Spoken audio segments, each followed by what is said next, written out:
El Club de Vela Blanes ha bullit avui d'activitat amb el tret de sortida de la primera competició catalana de vela lleugera d'aquest 2013 que s'hi ha començat a disputar, el Grand Prix Internacional Vila de Blanes.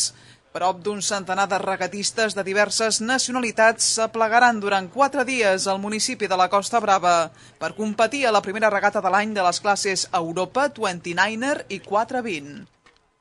Bueno, hem de tenir en compte que és la primera regata internacional de l'any, que és una regata destinada a les classes estratègiques, que anomenem estratègiques juvenils, i per tant és una rampa de sortida, sobretot pels que tenen intenció en un futur, com ha passat ara amb els que ja no venen a navegar aquesta regata, perquè ja han saltat a classes olímpiques, tot tipus de classes, un any que anomenem olímpic de pas per al canvi d'aquestes classes, i potser per això també hem tingut una mancança de participants en aquest sentit, no?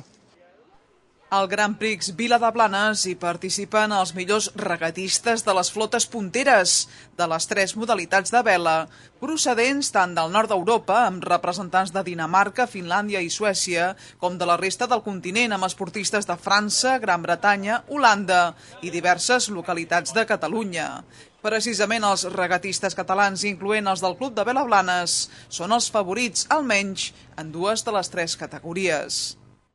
En la classe 20 els catalans estan molt bé, el que passa que tenim uns finesos que jo no sé a quin nivell estan. El 420 català també, evidentment, està molt fort. I després els Europes, bueno, esperem que els de la casa, recordant l'Albert Codinats, que també participarà en aquesta edició, que és l'any passat, no, fa 2 anys va guanyar l'Europeu Juvenil, i després tenim molts bons regatistes a nivell català. La flota catalana d'Europa és una de les més fortes, juntament, evidentment, amb els nòrdics, amb els danesos i suecs.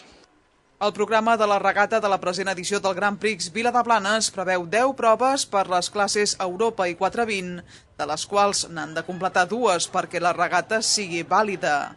Per la seva banda, a la classe 29er hi ha previstes 14 proves, que es disputaran a raó de 4 per dia, a excepció d'avui dimecres, quan només se n'han programat 2. En aquest sentit, com sol ser habitual a les proves de vela, en què un condicionant indispensable és el temps, la primera de les regates d'avui dimecres ja s'ha hagut d'endarrerir a causa que les condicions meteorològiques no acompanyaven. A veure, el primer dia, de fet, la regata fem una regata per la tarda. El que passa sí que és cert que la sortida era a la 1, si no m'equivoco, el que passa que les condicions meteorològiques de moment no són les més idònies, el vent de moment no ha aparegut i estem més prenent el sol aquí a la terrassa que no pas navegant, no? Però bueno, esperem que sí, les prediccions són bones i positives d'aquí de cara a la setmana, no? El Grand Prix Vila de Blanes finalitzarà dissabte a la tarda amb el lliurament de premis.